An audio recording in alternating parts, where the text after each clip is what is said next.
반갑습니다. 제가 이제 그 한거 3개월, 여름 3개월이죠. 90일 동안 그 맑은 영상에 여러분들 덕분에 아주 안 그래도 잘 지냈습니다. 실험적으로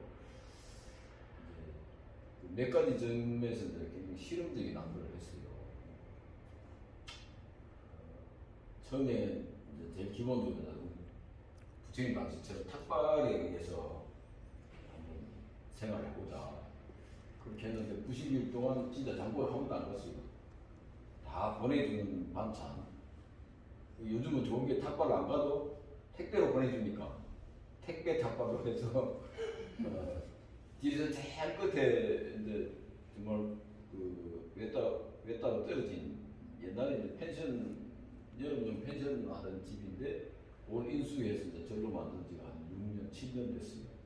거기서 이제 그렇게 했는데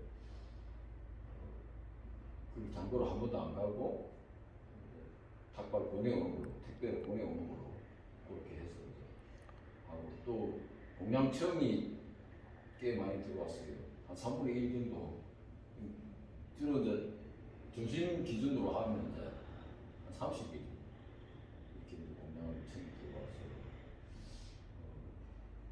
장권 면에서 정말 감사하게 잘 했습니다. 그 다음에 공양금이 들어오는 경우는 이제 인원수대로 N분의 1로 나눠가지고 평균 공양. 그래서 요즘 절에서 좀 빈익빈, 부익부 이렇게 됩니다. 그게 심해져서 근데 평균 공양을 하자. 그래서 그것도 아주 잘 지켜졌고요. 그 다음에 이제 사람들이 너무 많으니까 이제 좀 분란이 생기고 그런데 이제 한 서너 명, 너덟 명 이렇게 이제 소선거로 해서 좀 집약적으로 뜻을 같이 하면서 이렇게 하자 했는데 그것도 이제 끝까지 잘 이렇게 마무리됐어요.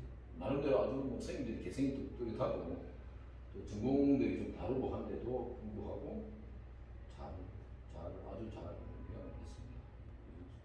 수행도 아주 좋은 틀에서 잘했고 그래서 이번을 통해서 이제 하나 새로운 모델을 하나 만든 거죠. 새로운 모델을 하나 만들었고 그래서 저기 주지스님도 대만하고 남방 뭐 이런 데 아주 오래 사시고 또 계율이라든지 이런 데 아주 두루 뭐 해박한 분이 되셔가지고 그런 그 운영을 아주 잘 하셨어요. 운영을 잘 하시고 또 나름대로 수행도 잘 하시고 아주 성공적인 그런 안거를 지냈습니다. 감사드립니다.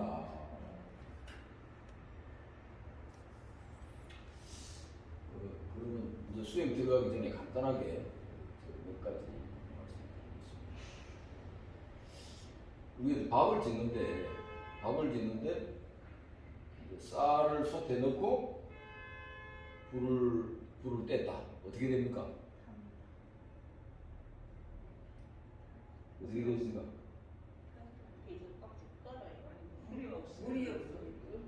물이 없으면 다 타버리죠. 그러니까 다 타고 나서 물을 붓습니다. 밥이 됩니까? 밥이 안 되죠. 그거 마찬가지로 우리 수행에서도 우리가 보통 이제 개정해라고 하는데 팔정도에 보면 순서가 해개정이거든요. 계율과 선정과 지혜 이렇게 이제 보통 이야기를 합니다. 불교 교리를 이야기할 때. 근데 이제 팔정도의 순서를 보면 정견, 정사유 할 때는 이것이 지혜에 해당하고, 그죠? 정업, 정명, 요거는 이제 계에 해당하고, 계율에 해당하고, 그 다음에 이제 정정진, 정념, 정정, 이건 이제 선정, 정에 해당하고, 이제 그렇게 되는데, 지혜는 물과 같아요. 지혜는 물과 같고, 이렇게 계율은 속과 같고, 선정은 불과 같아요. 근데 우리가 이 올바른 지혜가 없이 수행을 하게 되면 타버린다. 망가진다. 근데 지금까지 이제 보면 한 2000년 정도 개정회의 순서로 다 부처님 가르침을 설하고 있습니다. 밥을 태워놓고 물을 붓는다. 쌀을 태워놓고 물을 붓는다. 우리 끔찍하죠, 그죠? 말은 다 하고 있어요. 개정이든 해개정이든 ABC든 뭐 CBA든 그죠? 똑같이 이야기를 하고 있죠, 그죠? 똑같이 이야기를 하고 있는데 순서가 바뀜에 따라서 완전히 그냥 망가질 수가 있고 순서를 바르게 하면 정말 맛있는 밥이 될 수가 있고 근데 그 요소를 똑같이 세 가지 요소를 똑같이 이야기했다고 해서 다 맞습니까? 틀리죠. 근데 왜 이렇게 해개정이 팔천도에는 해개정으로 나와 있는데 2000년 넘게 이렇게 개정회의 시스템으로 불교를 설하느냐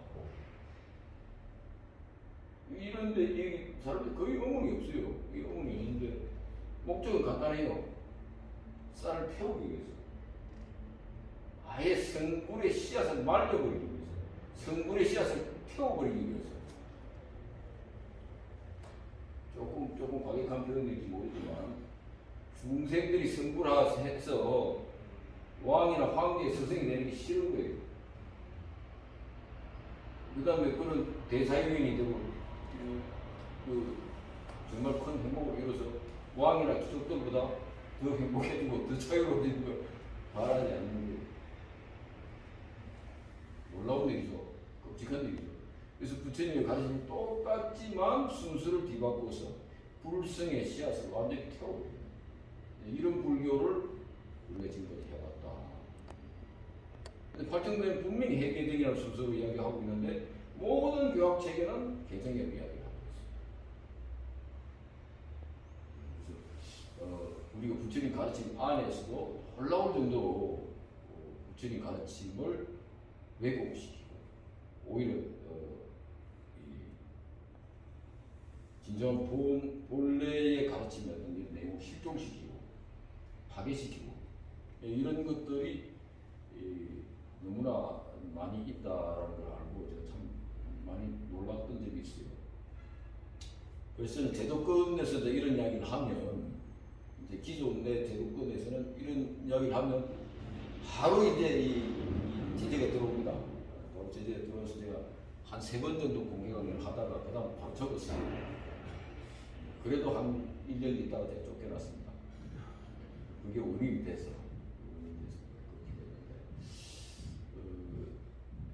한번 이렇게 왜곡되어 있는 이런 것이 흐름을 타면 참 쉽게 바뀌지 않는 거죠. 우리 위해서 바꾸기 위해서는 정말 막 큰 노력이나 힘이 있거나 세력이 있어야지 이게 바꾸어지는 거죠. 그래서 이제 우리가 팔적도에서 보면 해개정이라 할 때 정견 정사유로서 먼저 지혜를 충분히 성숙시킵니다. 그때 지혜는 어떤 지혜냐면 문해사해라고 해요. 문해라는 건 요즘 말로 하면 원 뜻은 이제 배웠다라는 뜻인데 들었다라는 뜻인데 요즘 말로 하면 그렇게 배웠다. 배우고 사라는 것은 사유하고 음미하고 그래서 내가 완전히 이해된 상태. 그래서 배우고 내가 사유하고 음미해서 내 안에 온전한 확신이 생긴 상태. 부처님 법에 대한 온전한 확신이 생긴 상태. 요런 토대가 되면 이제 정말 내가 감사의 마음을 느끼고 내 생명 현상 안에서 내가 하나다라는 생각이 들었을 때 진정으로 내가 남을 해보지 하려고 하고 남을 해치려고 하는 짓을 안 하는 거죠. 그죠? 그 다음 내 감각적 욕망에 따라서 내 하고 싶은 대로 하면 남도 해치게 되고 내 자신도 해치게 되고 하니까 그러니까 안 하든지 자제하는 거죠. 자제. 그냥 저절로 그렇게 이해가 되면 내 삶이 그냥 그렇게 바뀌어요. 대부분의 경우에. 그러면 불구하고 좀 안 바뀌는 부분이 있다. 쉽게 안 바뀌는 부분이 있다. 어떤 겁니까? 찝히는 게 하나 있어요. 이 전생부터 중독되어 있는 뭔가가 있습니다. 그런 부분은 어쨌든 쉽지 않은 일이 있어요. 그 직장 다니시는 분은 잘 알겠지만, 이래 이제 뭐 이래 뭐라 하죠? 영업하고 뭐 이래 하고 어떻게 합니까? 그 술을 좋아하는 사람은 술을 대지 마. 뭐 노래방을 좋아하는 사람 노래방을 뭐 나름대로 이런 그 자기 취향이 있잖아요. 골프를 좋아하는 사람 골프 저대로 하고 이제 그런 것처럼 이 개인에게도 뭔가 다르면 다 잘 되는데 요거 하는 것 같으면 내가 확 끌려가고 있는 요런 그게 있어요. 그래서 이제 그런 부분에 대해서는 좀 우리가 집중적으로 수행을 해야 됩니다. 게을러도 점검을 하고 그 다음에 이제 선정을 통해서 이제 그걸 이렇게 닦아나가게 됩니다. 선정을 통해서 닦아나가게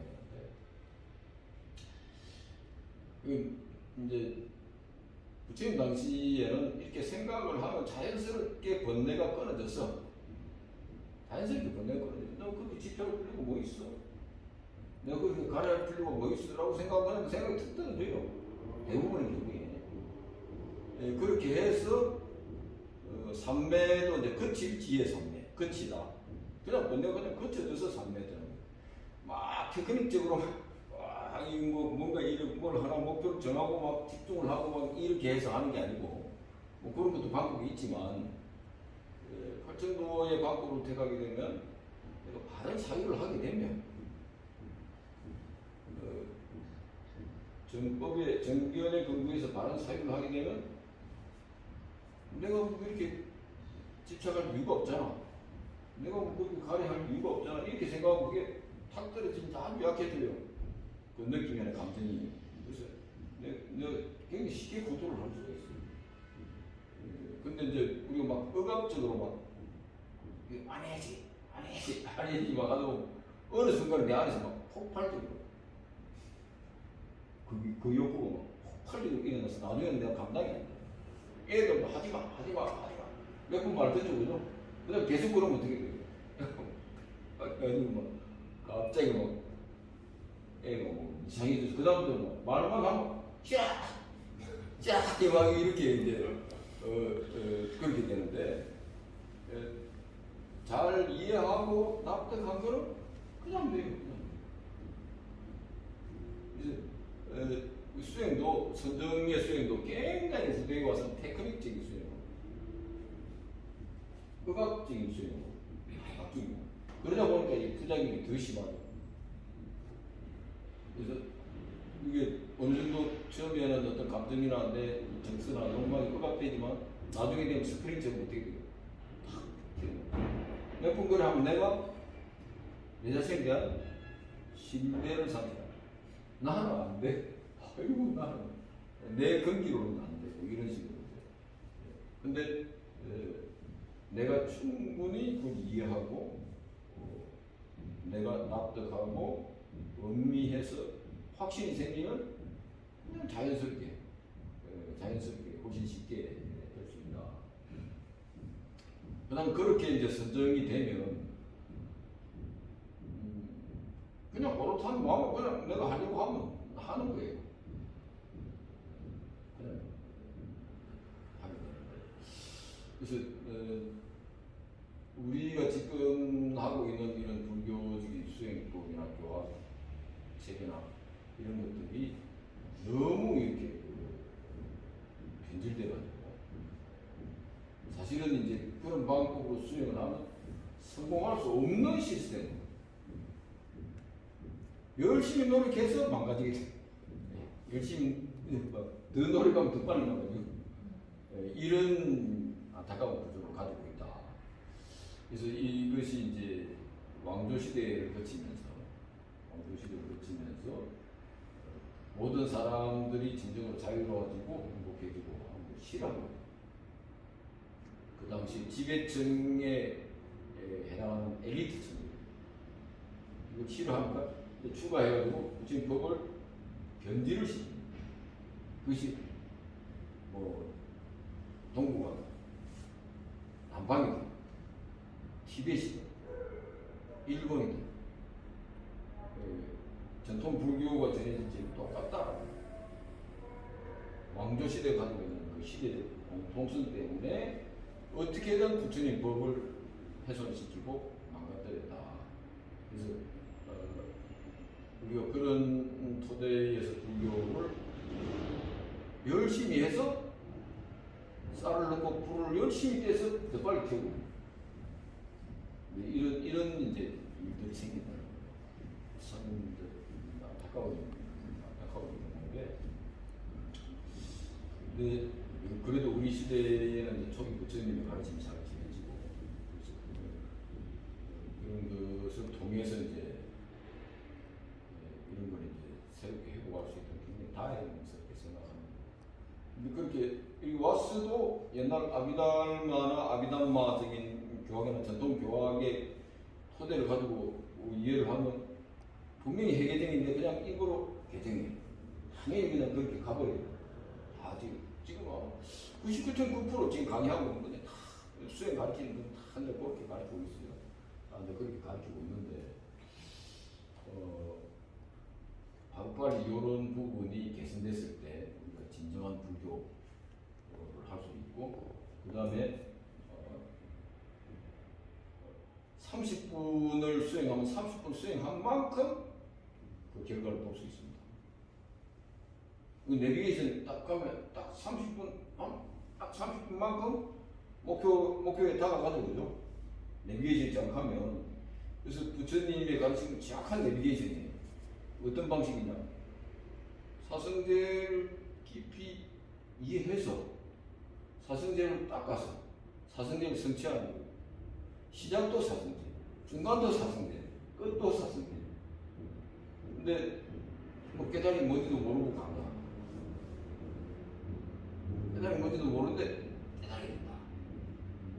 이런 건 아니라 열반의 상태는 말로 표현하기 어렵습니다. 그러나 깨달음이라는 이 사성제는 분명하게 누구라도 이해할 수 있는 합리적인 방법으로 부처님께서 이미 다 설명해 놓으셨다. 근데 그걸 이제 지워버리고 쌍 때리고 모르는 것으로서 공부를 삼는, 말할 수 없는 것으로서 공부를 삼는 이런 것이 이제 만연해졌는데, 이 가나선 같은 경우도 우리 과도 수행한다 그러죠. 가나선 같은 경우도 어떻게 보면 예전에는 정견으로 수행했습니다. 분명한 알무로, 그 이전에 묵조선이라고 했었는데 분명한 알무로 우리 불성에 대한 분명한 확신, 바른 이해를 가지고 수행을 했는데 어느 시기에 또 중간에 그렇게 변질이 되어버렸어요. 그래서 이제 앞으로 화두 수행은 제한대로 화두를 배우는 사람은 깨달음을 분명히 알고 화두를 배웁니다. 그럼 뭐가 대상이냐? 이전에 이제 화두 수행하는 경우는 깨달음이 이제 목적이지만 분명히 알고 나면 깨달음은 이미 분명해요. 깨달음은 이렇게 분명한데 왜 내가 깨달음의 삶이 되지 않는가? 내 의식 때문에. 내 의식 때문에 깨달음의 삶이 잘 실천이 안 된다. 분명히 이해를 해요. 우리가 보면 남이 뭐 하나 하는 거 막 위조할 고조할 뭐 너무나 잘 지적해요. 내 문제만 딱 떼고 깜깜해져. 그렇습니까? 네. 그러면 남의 문제를 정확하게 봐요. 요즘 사람들은 다 배운 게 있어서. 나는 예외. 아니, 난 안 보여. 난 잘 안 보여. 그게 참 문제죠, 그죠? 내 얼굴을 내가 못 보는 게. 이제 우리는 그런, 구조적인 그런 문제가 있어요. 그래서, 그런 문제가 있는데. 그래서 앞으로의 이제 화두는 깨달음은 분명한데, 왜 내가 깨달음의 삶이 지금 여기서 이루어지지 않느냐. 이것을 장애하는 이름이 무엇인가? 이름이 무엇인가? 내 업을 대상으로 화두를 됩니다. 그래서 그런 문제의식이 이제 달라져야 된다. 깨달음의 토대에서 부처님 법에 대한 분명한 이해를 갖고, 그런 분명한 이해하고 내 깨달음이 너무나 확실한데도 불구하고 내 삶이, 깨달음의 삶이 지금 여기서 실현되지 않는 그 이유가 무엇인가? 내 에고라는 착각, 내 개인이라는 게 있다는 착각. 착각입니까? 내 개인은 너무나 분명하죠. 그러나 그것이 불교에서 너무나 명백한 착각이다. 왜 착각입니까? 내가 이렇게 내 개인이 내 이름도 있고 내 법적인 책임도 따르고 내 개인이라는 게 이렇게 분명한데 불교에서는 내 개인이라는 착각이다. 왜 착각입니까? 항상한 나같다. 또 항상한 나같다. 또 우리 명상에서는 내라고 할 것 없이 이 모든 은혜 속에 존재한다. 이 모든 조건 속에 내가 존재할 뿐이다. 강문이 막 있는 것 같지만 그 강문 안에 무수한 이 물줄기들이 막 뒤틀리면서 내려가지고 그죠? 그 안에 들어가 보면 막 무수한 물줄기들이 막 뒤섞이면서 가는 거죠. 그래서 나라는 것도 하나의 그런 다양한 이런 물줄기들이 하나의 흐름에 불과하다. 그래서 향이 없어지면 내 목숨이 사라지는 거죠. 땅이 없으면, 공기가 없으면, 저 숲이 없으면 내 존재 자체가 성립이 안 되는 거죠. 저 농부가 없으면. 우리는 이렇게 온전하게 연결되어 있는 것이 내 생명 현상이라는 것은 이 연결된 속에서의 내 개인이지. 그런데 내가 단독적이고 독립된 내가 있다고 자꾸 착각하고 나는 외롭다고 착각하고 외롭다는 게 제일 큰 착각이거든요. 외롭다는 게 제일 큰 문제인데 우리는 외로울 수가 없어요. 그죠? 태양도 내 친구, 달도 내 친구, 땅도 내 친구, 저 숲도 내 친구, 농부도 내 친구. 이 모든 것이 내 생명의 어인들이고 이 모든 은혜 속에서 내가 살아가고 이런 깨달음이 분명하면 불구하고 우리는 자꾸 내 개인이라는 걸 이렇게 내세워서 우리는 살아가고 있잖아요. 또 현실적으로 우리 사회에서 그걸 강요하죠. 그죠? 단독자를 강요합니다. 외로운 단독자. 그래서 민주주의라는 건 훌륭하긴 하지만 사실 민주주의는 아주 어떻게 보면 아주 편협된 사상이에요. 민주주의를 다른 말로 하면 개인주의, 개개인의 소중함. 근데 개개인만 소중하면 어떻게 됩니까? 제일 먼저 가족이 붕괴됩니다. 사회가 붕괴됩니다. 국가가 붕괴됩니다. 그죠? 그래서 그 민주주의만 지나치게 강조하는 거는요, 민주주의만 지나치게 강조하는 게 아주 문제가 있어요.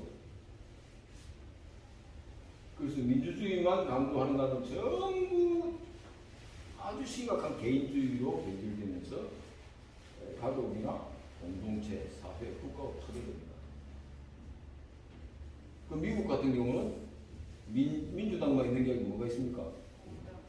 공화당이 같이 있죠. 공화, 민주 같이 있어야 돼요. 개인도 소중하고 사회나 이런 공동체도 소중하고 요것이 균형을 갖춰야 돼요. 근데 어느 한쪽만 공화만 강조하면 전체주의 가버리고 민주주의만 강조하면 지독한 개인주의로 가서 공동체가 파괴되거든요. 근데 이제 이걸 보면 전부 민주주의 우리가 대한민국에서 민주주의 제일 중요하다고 이야기하죠. 그죠? 민주주의 지금 중독돼 있죠. 목적이 뭐겠어요?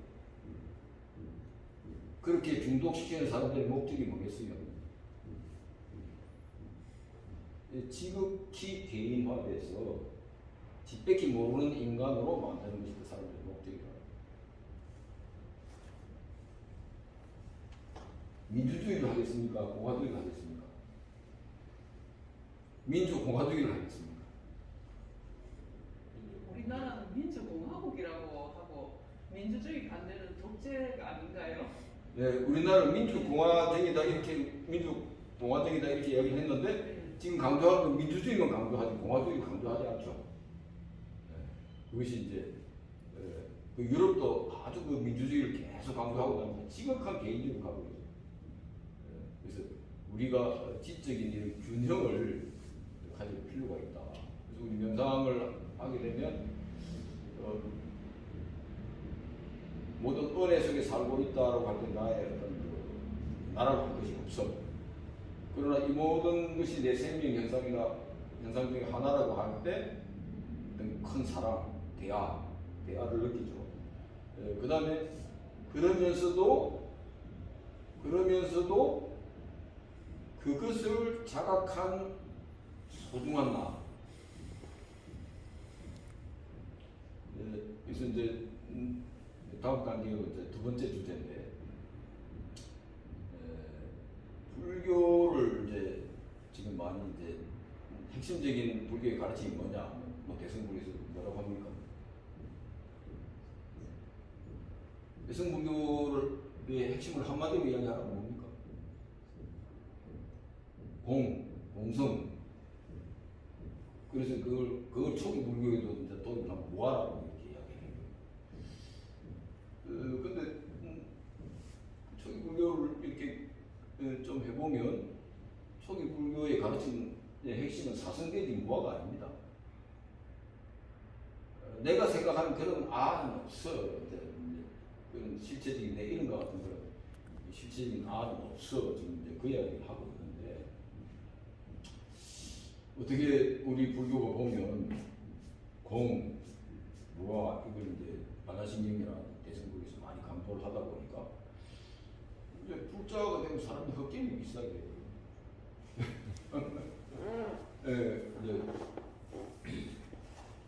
근데 이것 또한 이제 왕조 시대에 공이랑 무아가 잘못됐다는 건 아니에요. 그러나 이것만 강조하면 되게 됩니다. 그치, 많은 법 중에 이건 하나의 법에 불과하거든요. 근데 이것만 강조하면 어떻게 될까요? 내 자신의 어떤 그 존재감을 실종, 이제 이게 존재감 파괴돼 버리고, 내 자신 존재감 파괴되니까 내 가치 기준도, 사회나 관계 속에서 가치 기준도 파괴되고, 도덕 기준도 파괴되고. 그래서 나중에 이제 일본 같은 경우는 무의 철학이 나오죠. 근데 불교의 철학은 사성제를 중심으로 해서 보면 인과적인 흐름이다. 그다음에 사무량심을 기준으로 아주 조건적인 은혜 속에 살아간다. 요런 것이 이제 불교 가치 판단의 기준인데, 그러나 공무화해서 나중에 무로 가버리면 나의 절대 무. 그럼 어떻게 되겠습니까? 니는 무니까 시키면 시키는 대로 해.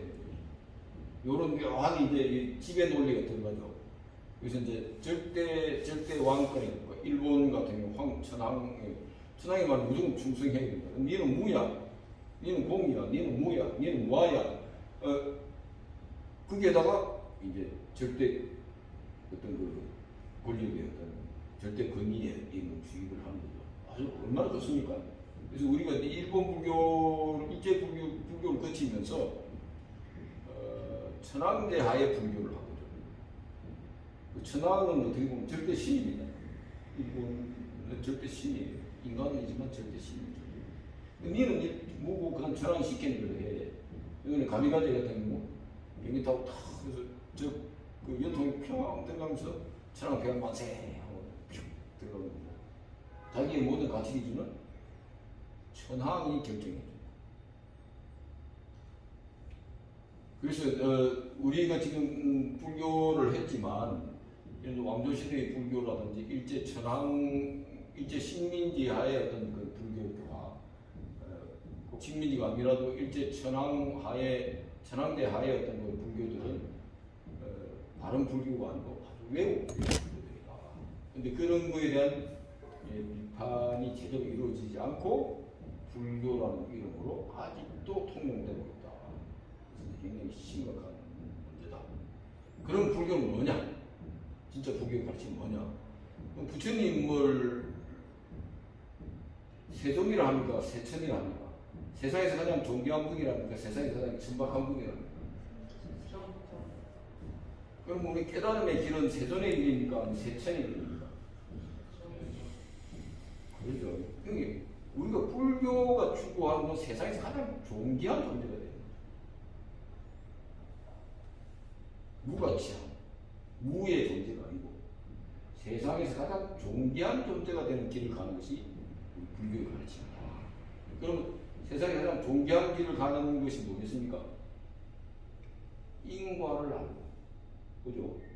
인과를, 더 나아가서 인과와 은혜를 알고, 그 다음에 이 모든 은혜 속에서 내가 살아가고 있다는 감사의 마음, 그리고 나의 생명 현상에서 우리가 하나라는 동체심을 가지고 살아가는 사람. 그러면서 정말 자기 자신의 소중함을 충분히 자각하고 다른 사람의 소중함을 자각해서 존중하는, 서로 존중하는 삶을 살아가는 사람. 그다음에 이런 진리에 온전히 헌신해서 온전히 온전한 마음으로 이런 진리의 삶을 사는 사람. 존경스러운 사람입니까? 아니면 경멸하고 싶은 사람입니까? 그렇죠. 그래서 불교의 길은 세상에서 존경받고 사랑받는 길이지. 무공회를 내가 세상에 실종되는 이런 공부가 아니라는 거예요. 네, 그럼에도 불구하고 왕조시대를 거치면서 그런 이 바른 지혜를 갖고 수행하는 해계정의 순수가 개정으로 바뀌고 세존의 길이 공과 무합에서 흡결이 되는 이런 불교로 바뀌어버린다. 그래서 지금 한국이 이제 해방된 지 이제 몇 년 됐습니까? 45년. 그러면 이제 75년 다 돼가네요. 74년. 이제 우리가 이제 불교도 비로소 이제 해방이 되는 이런 시기가 아닌가 싶어요. 한국 역사도 지금 많이 이제 일제 식민사관에서 많이 이제 이래 극복하고 나오는 양인이 참 많죠, 그죠? 세상에 신라가 저 중국 남부까지 이어졌대요. 옛날에 그 신라에 아랍에 나오는 역사였습니다. 신라가 한반도에만 있는 게 만주까지 포함해가지고 신라가 저 광동성 그 정도 신라거든요. 신하가 진화가 됐다고. 차이나 할 때 진화잖아요. 신하가 신나 시라가 차이나가 됐다고 그런 이야기도 있고 한데 어쨌든 뭐 요즘 새로운 이야기들이 많이 나옵니다. 근데 한국 역사에서 안 나오는데 아랍 역사에서 나오고 러시아에서 나오고 중국이나 일본은 공공성기죠. 네. 근데 그런 놀라운 역사들 이제 세계사가 전부 데이터가 되니까 검색이 되는 거죠. 신라가 중국 대륙에 실제로 아주 폭넓게 신라 지역이 있었다. 백제 고구려는 말할 것도 없고, 근데 고려 때까지도 이쪽 이렇게 해서 만주는 말할 것도 없고, 북경 지역이라든지 이쪽까지 우리 쪽 역사의 영역이 있는데, 일본 식민사에 의해서도 전부 다 이 말살된 그 이전에 또 이제 왕조사에서 새로 편집하면서 이제 고려사를 새로 편집하면서 좀 바꿉니다.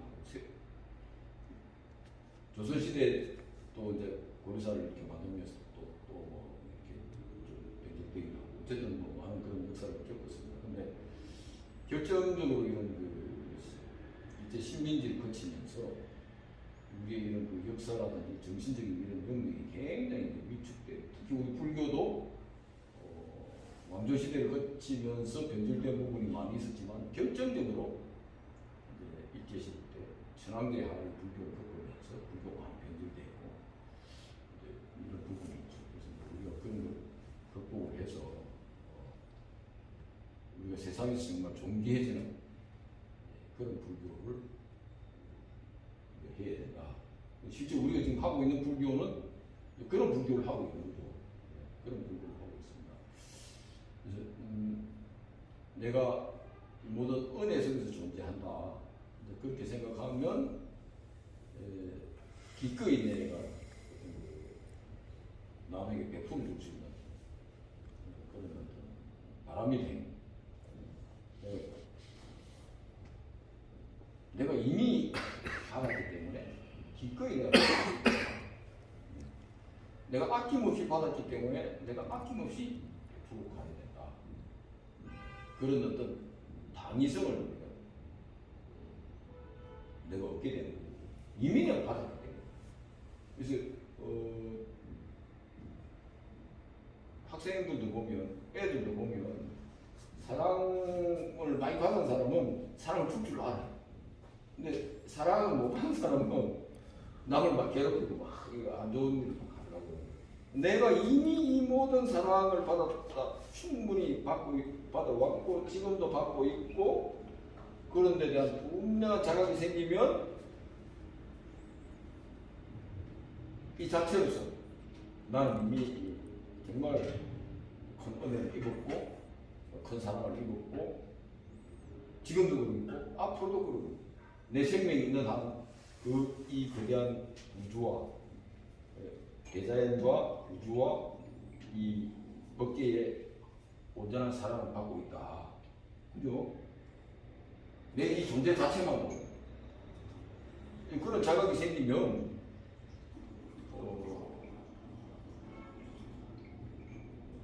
지금도 훨씬 더 행복하고 내 존재에 대한 어떤 그 자신감,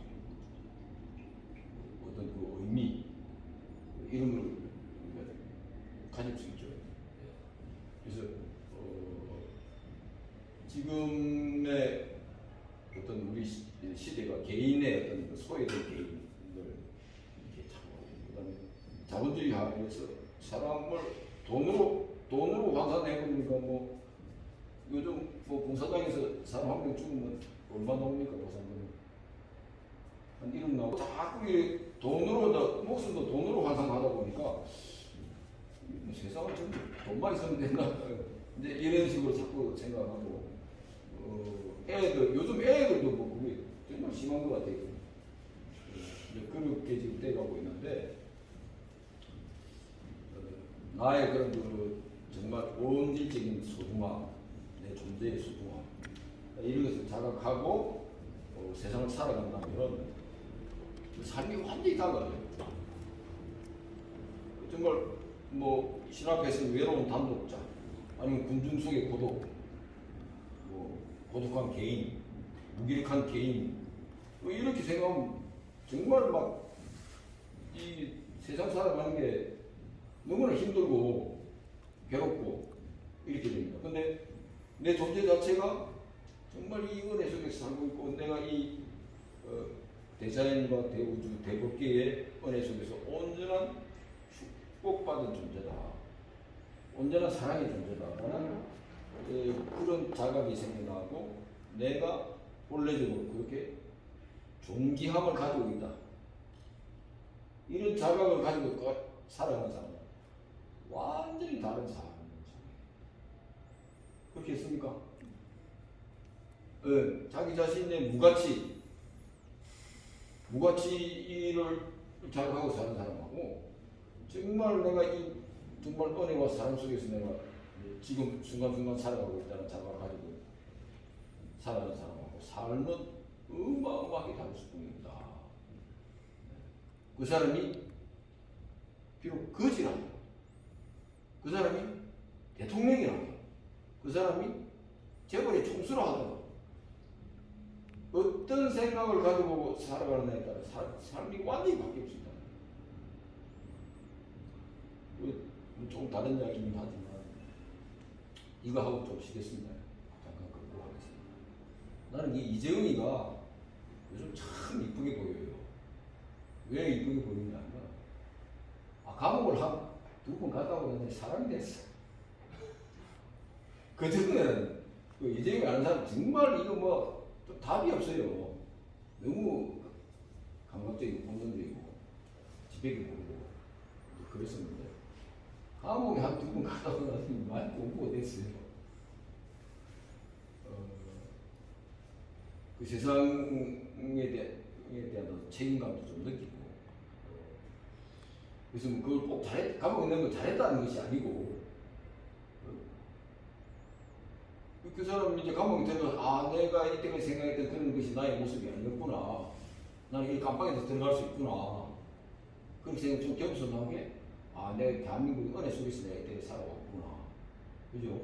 국민들의 어떤 이런 그 기여 속에서 내가 살아왔구나 내가 사회적 책임을 다하지 못하면 나도 감방에 올 수 있구나 이런 자각을 많이 했겠죠. 그 지금 어쨌든 많이 바뀌었어요. 근데 그 한 생각이 바뀜으로 해서 그 삶이 완전히 바뀌어버립니다. 그래서 우리가 테크닉적인 이런 그 명상으로 접근하면 뭐 선정의 답이 될 수는 있어요. 그러나 그 삶이 전혀 변하지 않는다. 그러나 이런 것에 대한 분명한 이해를 갖고 살아가는 순간순간 우리는 변한다. 그러나 그럼에도 불구하고 그런 이 자각의 삶을 방해하는 내 원초적인 본능, 원초적인 욕구, 내 감정, 정서도 이런 것도 있다는 거예요. 그래서 그런 것들을 이제 불합리한 것들은 좀 정리하고 쳐내야 된다. 나쁜 습관에서 온 거, 무지의 습관에서 온 거, 착각했던 거, 미혹됐던 습관에서 온 거, 이런 거 쳐내버려요. 내가 살아가야 될 내 자각의 삶은 너무나 분명한데도 불구하고 에고의 삶, 내 에고의 감정들이 끊임없이 또 일어납니다. 근데 그 감정이 휘둘리면 또 그런 무지한 삶을, 단독자의 삶을, 결국 외롭고 불안하고 괴로워지는 삶으로 다시 돌아갈 수 있습니다. 그래서 세상 사람들은 자기는 몰라도 남을 잘 알아요. 아, 저 사람 좋은 사람이다. 저 사람은 상종하기 싫은 사람이다. 본능적으로 알아요. 그리고 몇 번 겪어보면 다 알죠. 뭐, 제일 큰 차이가 뭡니까? 제일 큰 차이. 좋은 사람과 나쁜 사람 제일 큰 차이가 뭐예요? 간단해요. 지빼기 모르는 사람, 이 나쁜 사람이에요. 그죠? 아닙니까? 지빼기 모르는 사람, 이거 어디 가도 나쁜 사람이에요. 그 다음에 주위 사람을 살필 줄 아는 사람. 내가 소중한 만큼 저 사람도 소중하다는 걸 알고 서로 존중하는 사람. 이 좋은 사람, 나쁜 사람이에요. 100% 좋은 사람. 좋은 사람, 나쁜 사람 기준이 너무나 분명합니다. 지빼기 모르는 사람은 이거 가까이 하면 반드시 내한테 해를 가게 됩니다. 자기 자신을 소중하게 생각할 줄 모르는 사람. 반드시 이 양심 없고 도덕성 없는 배신하는 짓을 반드시 합니다. 왜? 자기도 소중하지 않는데 남을 소중하게 생각할 이유가 없어요. 그래서 공이라는 무아라는 굉장히 공무아라는 것이 수행의 과정에서 굉장히 필요한 것이지만 그것을 절대화하면 인격이 막장이 되는 것입니다. 그래서 공을 통해서 단독자, 개인이라는 착각 이것이 없다. 그런 것은 원래 비었다. 이런 의미입니다. 나라는 존재는 이 은혜 속에 존재하고 이 조건 속에 존재하고 그것이 인과적으로 그런 자각의 인과로 내가 살아간다는 거. 그래서 그런 것에 무지하게 살아가면 계속 나쁜 사람으로 분석되고 나쁜 사람으로 평가받아으로서 살아간다.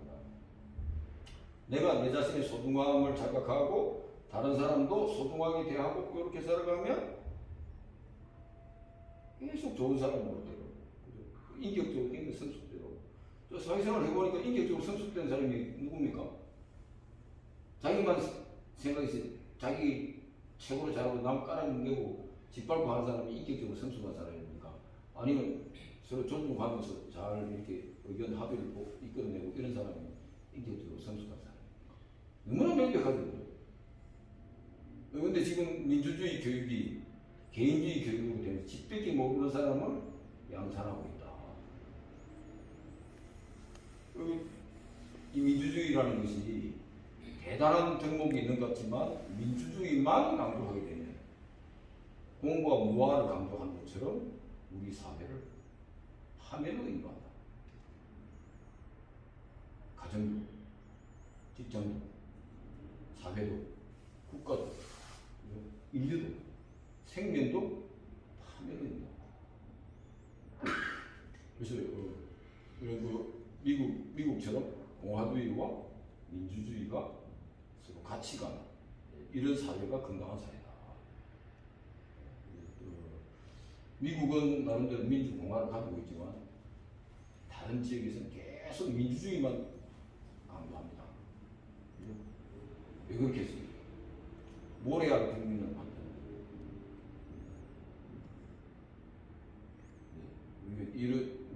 우리들만이라도 이런 게 분명한 자각을 갖고 우리 한국은 이미 정신적인 지도국의 선도국에 들어가고 있습니다. 민주주의만 가지고 안 돼요. 그죠? 그래서 우리들만이라도 여기 있는 사람들만이라도 그런 자각을 좀 분명히 해서 개인적으로 자기 삶의 승리자가 되고 그 다음에 가족에서나 직장에서나 동네에서 마을에서나 우리 사회에 의해서 존중받는 사랑받는 그런 사람이 돼서 정말 성공하는 그런 사람이 됐으면 좋겠습니다. 그래서 다른 사람들은 성공하면 행복할 것이다라고 얘기해요. 제 명상에서는 행복하면 성공한다. 행복한 사람은 반드시 성공한다. 성공해서 행복해진 사람은 극소수입니다. 그러나 행복해서 성공한 사람은 영원히 행복하죠. 네, 그래서 내가 정말 감사의 마음으로, 사랑의 마음으로, 존중의 마음으로, 헌신의 마음으로 이렇게 살아갈 수 있다면 어디에서도 진정한 승리자로서 살아갈 수 있습니다. 그래서 이제 우리 불자라는 말을 해요. 불자, 불교를 믿는 사람, 불자라고 해요. 또 원어가 진화부터예요. 진화부터. 한번 따라해 보십시오. 진화부터. 진화부터. 부터라는 저쪽 말입니다. 아들. 자, 진화라는 것은 승리자. 승리자의 아들. 승리자의 아들. 무엇을 승리했느냐? 내 업식을 승리.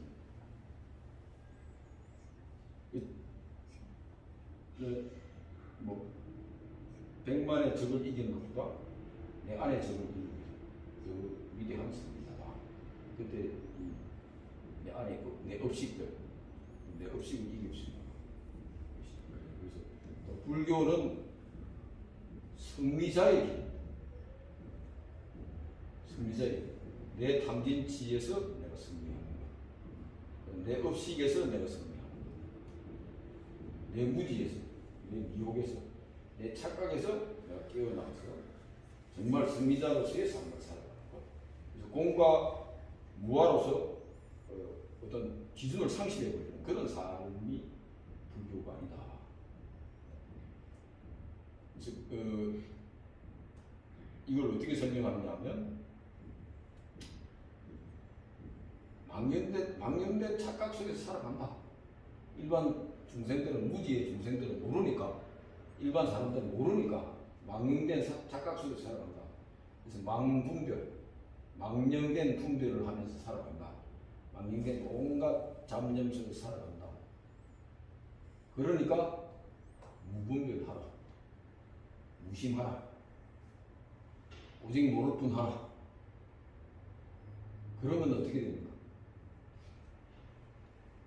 그러고 나서 선분별의 가르침을 듣고 배우고 익히고 그래서 성공적인 삶을 살아라. 그래서 선분별의 삶이 있어요. 근데 이제 우리 도덕인 교학에서 보면 뒤에 그 선분별을 딱 잘라버립니다. 망분별하고 무분별 무심에서 딱 끝나버려요. 그 무심도 일이 있다 사고 뭐 이러는데 그게 공무하고 결을 같이 합니다. 거기서 딱 잘라버리는 거예요. 그 다음 거는 안 가르쳐주고 딱 고무잡기 하기 위해서 딱 쓰면 근기가 출중한 사람들이야. 지혜가 뛰어난 사람들은 강하고 아는데 일반 사람들은 못 찾겠다 개꿀이고 도저히 알 수가 없는 그 미스테리가 이렇게 만들어요. 근데 모든 교합에서 초기 물교든 대선 물교든 화음이든 무슨 물교든 올바른 선생의 가르침에서는 반드시 우리 망분별하니까 무분별해라, 무심해라, 오직 무분해라. 그러면 바른 지혜가 보이기 시작하고 바른 지혜를 익힐 수 있다. 이렇게 선분별의 부분가 있습니다. 또 그 무분별 후에 일어나는 지혜가 있습니다. 무분별 후덕지, 무분별 후에 얻어지는 지혜다. 이렇게 선분별 또는 무분별 후덕지다. 이렇게. 오늘 거는 요 다 녹화하고 있어요. 녹화해서 녹화를 잘하는 거 아니에요. 여기까지 하고 걷기 좀 하고 그다음에 본